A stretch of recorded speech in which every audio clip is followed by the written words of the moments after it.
All right, compressed air friends. So by request, I'm going to be showing a Kobelco inlet valve today. And probably one of the most important steps that gets missed every time is you want to make sure and take that entire pipe train apart that's connected to the inlet valve and re-gasket it all. Those are high temp gaskets in there, and while they are nice, they will wear out on you. So Rogers gives you all the gaskets in the kit for a reason. I say use them. So we've got all that pulled apart out of here. And I've got my inlet valve sitting right here, ready to come apart. So I will show you guys how to get this apart safely, what this looks like on the inside. There's a couple special sockets you need to do this job, and I'll show you guys those as well. There's really nothing to them. So first thing we're going to do, take this hex head bolt out, get that Teflon seal and stuff out of the way, expose this bare shaft underneath, and then once you get these bolts out here, there is spring tension in here. So I'm going to show you guys once I'm set up and ready to pull. I'll have a couple of allthreads in here so I can let that spring tension out nice and easy. So this will be a fun one. Stay tuned. All right, friends, so we're set up, ready to start lifting this lid. I've already got a few turns here. You can see we're starting to separate right here, but really getting this lid off safely is just a matter of running in some allthreads and some nuts down here, and then just little by little backing each side off. You want to make sure, pay attention to where things are oriented so that when you put this thing back together, you don't end up with this on top or something weird like that, even though I don't really think you can, but hey, who knows? People have done weirder stuff. So yeah, at this point, that's all that's going to happen is we're just going to slowly back these nuts off and let that spring tension release. And then once the spring tension is released, we'll get it the rest of the way disassembled, and we'll go from there. So I'm going to be wrenching on these nuts for about the next 10 minutes, and then I'll get back to you.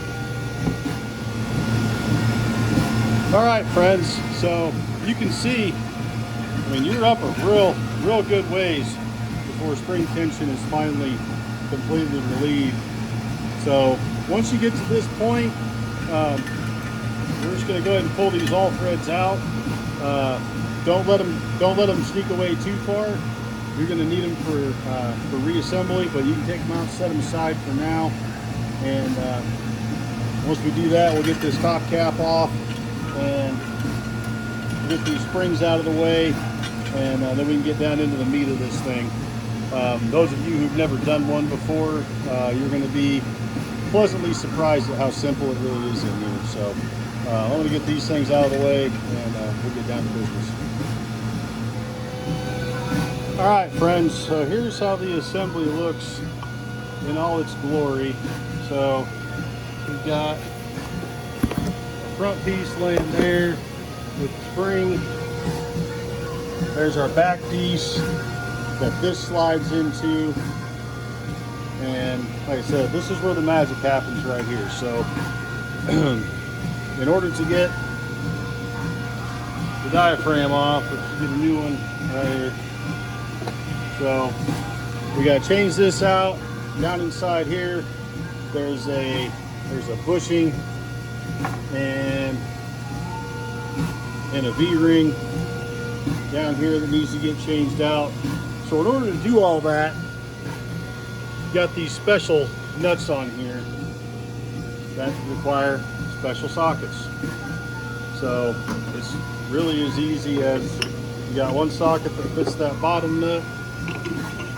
That one slides down, gets that top nut, and it's got flat spots for you to put a wrench on it, and you just break them apart and change them out.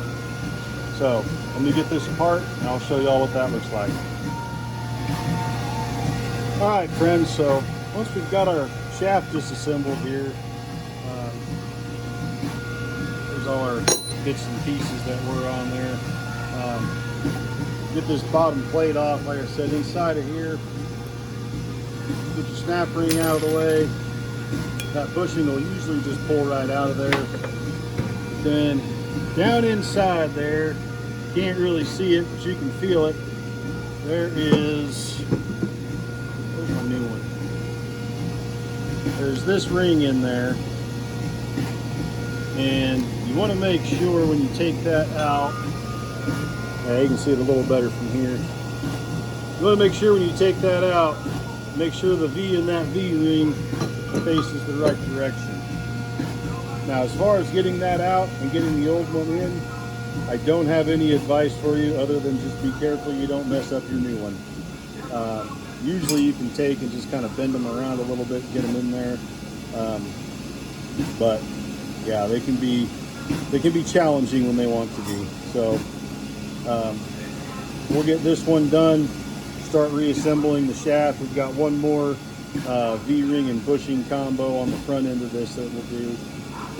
So get this guy out of here and ready to go back together. But yeah, if you've made it this far, it's all downhill from here. Not too bad. These, like I said, these V-rings will hose you sometimes, but normally they're all right. So we'll get this thing put back together here and start cleaning her up for reassembly. Okay, friends, so you will on occasion run into this nut right here does not want to come off. And so you can't just stick your socket on here, because this will spin and it spins the whole shaft, and it doesn't really work to get this nut off. And so you can do like I had to do on this one. I'm going back together now, but so you still just drop your socket over top like that, and this flat spot right here accepts a 5/8 wrench pretty handy, and so you can just hold the shaft there and then lock this guy down with either a big pipe wrench, channel locks, whatever you got. That works for assembly and for disassembly. So this is going back together for me right now. You can see, just make sure that your new diaphragm is lined up properly and lock her down. And then next step is we'll put the new gasket on that guy and drop it in there. And we got some work to do on that front cover yet, but yeah, so far so good. All right, so this part of the inlet valve is pretty well done. I like to stick my allthread back in at this point, just to keep everything lined up and how I want it. See, my lock nut here is good and tight. This is all ready to rock and roll here. So we're going to set this guy off to the side, and we have a bushing and a V-ring in here in the front plates take care of, and that'll be the end of this guy. So let me scoot him out of the way and I'll break that down real quick. All right, friends, before we get too much further in, so there's your V-ring down in there. That's this guy right here. This is my old one. Just so you know, the only part of this whole process is going to make you question all your decisions in life is that ring right there. So that's my old bushing, new bushing, and those bushings, even the big one on the bottom of the plate over there, those are going to fit pretty tight. A lot of times you can just flip your old bushing over like that and whack it with a hammer, knock that guy in there. So I'm going to get this seated, get the snap ring back into place, and we'll be ready to start reassembling this guy. All right, so I wanted to pause right here in the reassembly process and just show you guys that as you're wrenching this down against spring pressure, that shaft is actually also going to be coming through the middle here. So very important as you're wrenching to watch that shaft, because you can get off one way or the other and you'll cause that shaft to either dig into the O-ring or the bushing.